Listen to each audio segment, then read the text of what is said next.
Hello everyone, today I'll be making akara or beans cake, and with this recipe I'll be using black eyed peas. First I'm going to soak the black eyed peas in room temperature water for 4 hours so it gets soft. So that's what I'm doing right now. I'm just going to put it all in the water.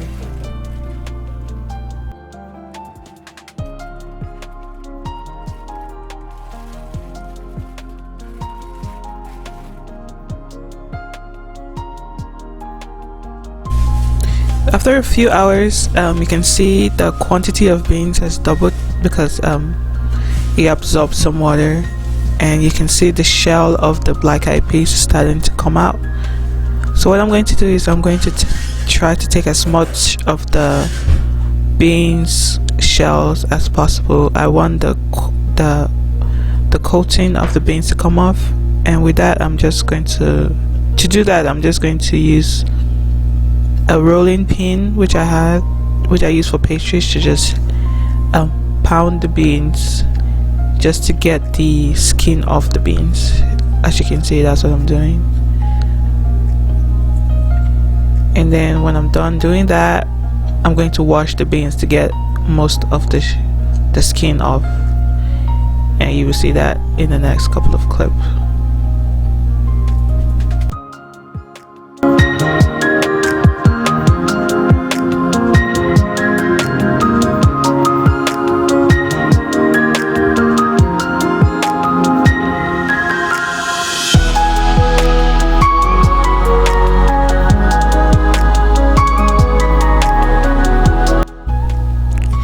So now I'm using a strainer to try to get some of the shell off, but as you can see, some of the beans came out with the skin.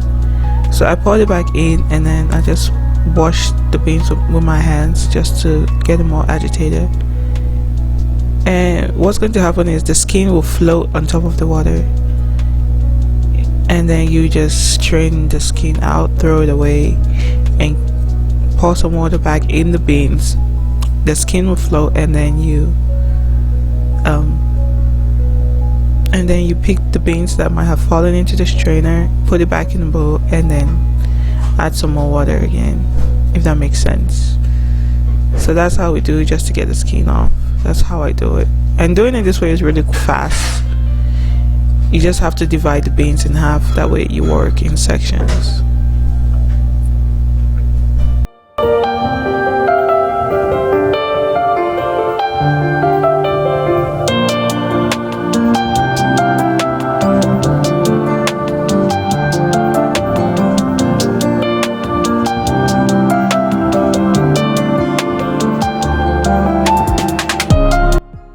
So after about 15 minutes, I was able to get most of the skin off, and it's quite the process, and I will advise for you to work in batches, smaller quantity of beans, so that it's easier to work with like that. So if you remember, I split the beans in half when after a few hours after it had sat. So I worked with one half, and I'm going to work with the other half later. So this is one half, we're done with that one.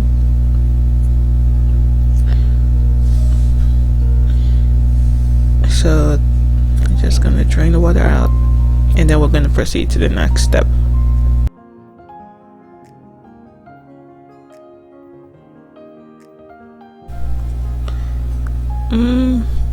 So now we're done washing the beans. It's clean. So we're going to grind these beans into a thick paste, and in these beans I'm going to use some scotch bonnet peppers and some red onions. In the next batch I actually added some red bell peppers, a little bit of red bell pepper to the next batch, just to give it some color. But yeah, so I'm just going to take a little bit of beans and put it in my blender, add a little bit of onions. There's no measurement I know of, I just go off with what's in my head. But yeah, so I think 2 cups of beans with like a little bit of onions and one scotch bonnet for each portion. But then again, you have to make sure that you're going with a flavor that you prefer. If you don't want it too spicy, then don't put too much pepper. But the onions is necessary because the onions will add some sweetness to it. So that's the process, as you can see. And this blender is excellent for it because it's not a traditional blender. The razors are vertical, so you really don't need to add much water when you're working with it. It will just blend. So, but you want to open it occasionally to make sure that everything is blending uniformly. And like you can see here, I'm just pushing all the particles that has splattered all over the blender, and I'm pushing everything in, and then I'm going to blend it. We're going to fry this, so you don't want to add too much water to it.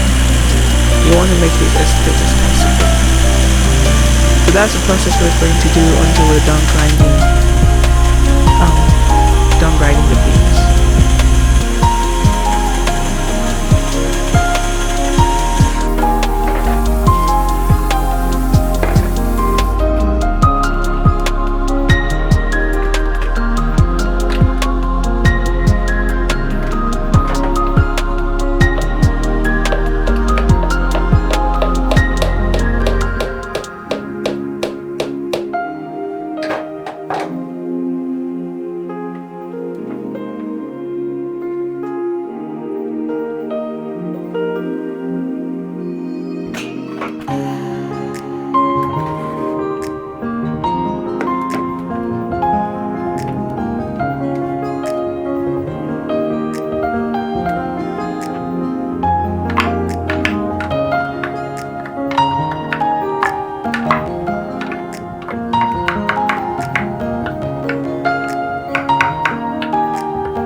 So this is what it looks like. We're done grinding. We're done grinding half of the beans, and that's what it looks like. It's quite thick, as you can see. You see that?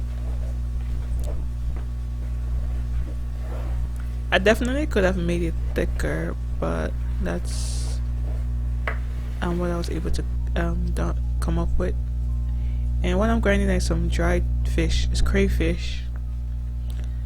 So it's just dried tiny fishes. You can buy this at the African store or the Asian store.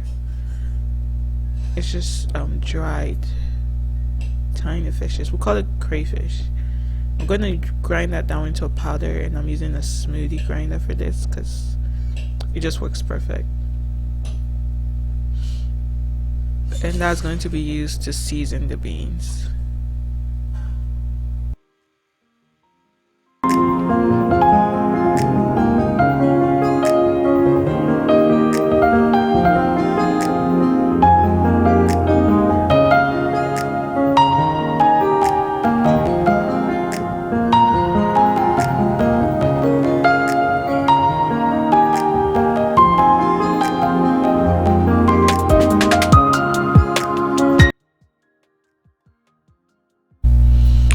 So now we have our crayfish, and now we're going to start to add some flavor to the bean paste.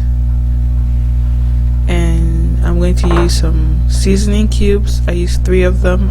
I pounded it into that small piston to make sure everything is completely powdered down. I want everything to be smooth consistency, so I pounded it into the piston and added some salt. And you have to taste as you go. But with beans, one thing I'll tell you about beans is you don't need that much flavor. Beans already taste good by itself, so you just need a little bit. So I'm going to stir this in very nicely. I'm going to switch over to a mixer just to make sure I get all the flavors in there.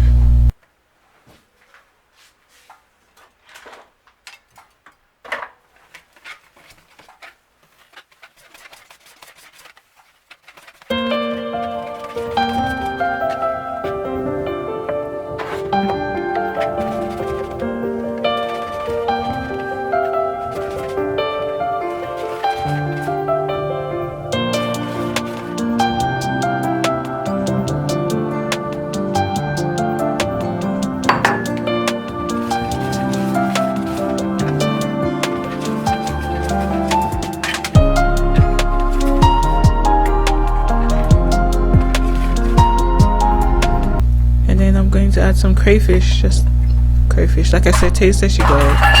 It's not really much measurement, I can tell you. Just taste as you go.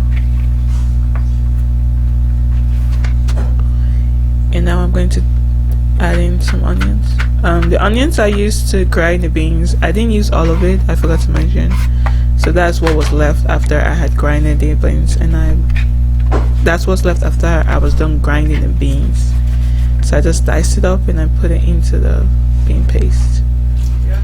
This is what I'm going to start off frying. I'm going to put the onions in just to make sure the oil is hot enough. And then I'm going to, because this is not a solid food that we are pretty much frying. It's kind of a pasty food. The consistency of the beans is kind of pasty, so you really want to take your time with this one. Don't overcrowd it. Make sure everything is separated evenly. And when you're pouring the bean paste into the oil, pour the paste in one location. Like, just pour the quantity that you're frying. Make sure all the content from the spoon is pouring into one specific location, so that it doesn't like scatter everywhere. I don't know if that makes sense, but yeah, that's how you make bean akara. It might take you a few tries, because it took me a few trials before I could figure out how to make it.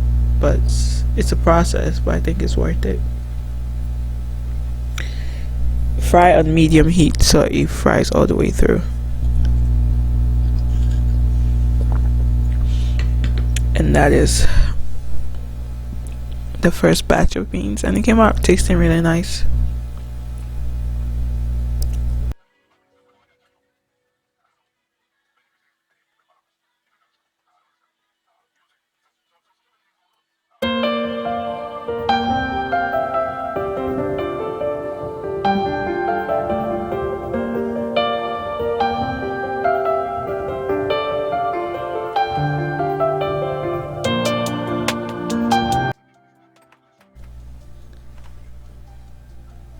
So that's the akara or the bean cake. We're done. I hope you guys try this recipe, and don't forget to like, subscribe, and comment, and tag me if you guys try to recreate it. Thank you. Bye bye.